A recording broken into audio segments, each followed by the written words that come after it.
Coucou tout le monde, j'espère que vous allez bien. On se retrouve aujourd'hui pour une petite carte simple, rapide et pas difficile à faire. Donc tout d'abord, je vais commencer par couper un morceau de feuille rigide en 21 par 15 centimètres que je plie en deux pour obtenir un 10,5 par 15 centimètres.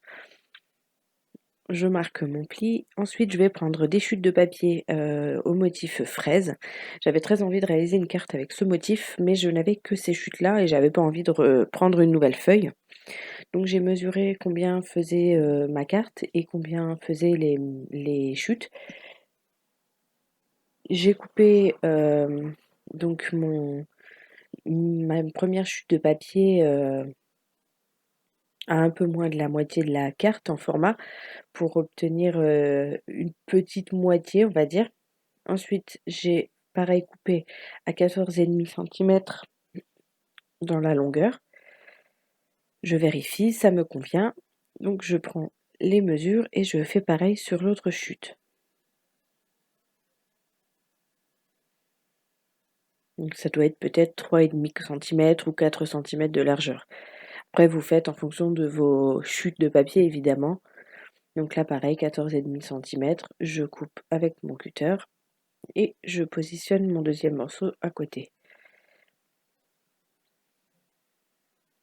Une fois que c'est fait, je prends ce marque-page que j'ai photocopié, donc avec des papillons. Donc j'avais vraiment envie de mettre les papillons sur le centre de la carte pour combler en fait le côté où il n'y a pas de papier à motif. Et puis parce que j'avais envie d'associer les papillons avec les fraises, tout simplement. Donc avec mon équerre, pardon, je trace les lignes pour couper quelque chose d'à peu près droit. Et puis pour que ça corresponde bien à la largeur des papillons, je découpe ensuite tout autour de là où j'ai tracé mes lignes pour que ce soit vraiment coupé au plus près des papillons en fait. Et j'ai retiré un papillon puisque ça ne tenait pas en longueur.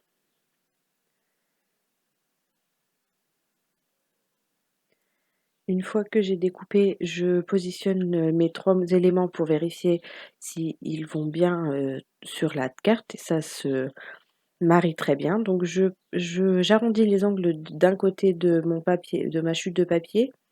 Je mets de la colle et je colle sur le premier côté. Donc j'essaye d'aligner à peu près comme d'habitude, hein, on essaye de coller le plus droit possible. Je vérifie quel coin je dois arrondir. Et pareil, j'arrondis mes deux angles. Je mets de la colle également. Donc j'utilise toujours pareil un morceau de papier brouillon pour en coller, histoire d'user le papier jusqu'au bout. Hein. Quitte à jeter du papier, autant l'avoir utilisé jusqu'à ce qu'on ne puisse plus l'utiliser du tout. Ensuite, j'arrondis également les angles de mes papillons, mais cette fois je les arrondis plus petits. Je prends de l'encre rouge, je distresse mes bords, donc je mets de l'encre sur mes bords.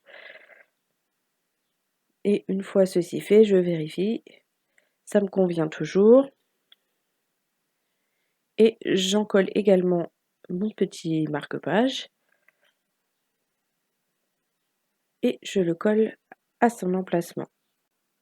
Donc j'appuie bien sur tous mes bords pour bien plaquer le papier.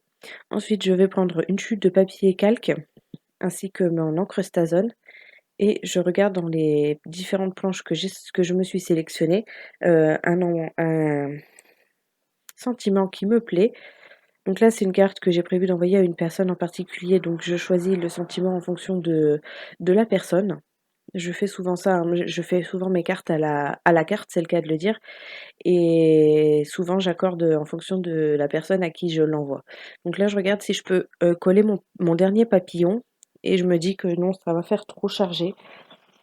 Donc finalement, après un temps de réflexion, je laisse le papillon de côté et je vérifie que mon sentiment va bien dans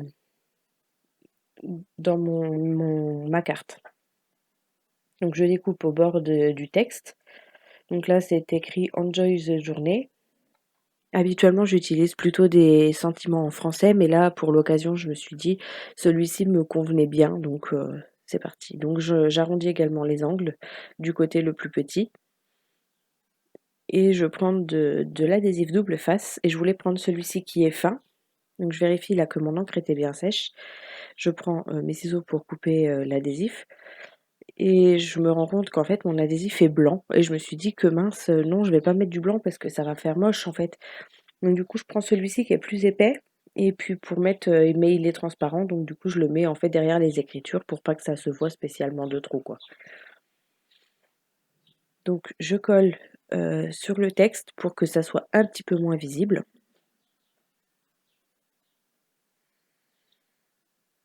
Donc pareil de l'autre côté, voilà,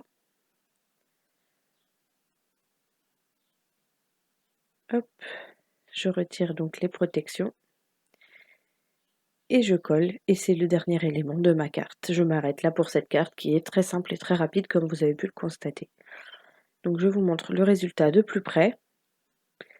Et puis je vous laisse avec, une photo prise, sous un meilleur angle.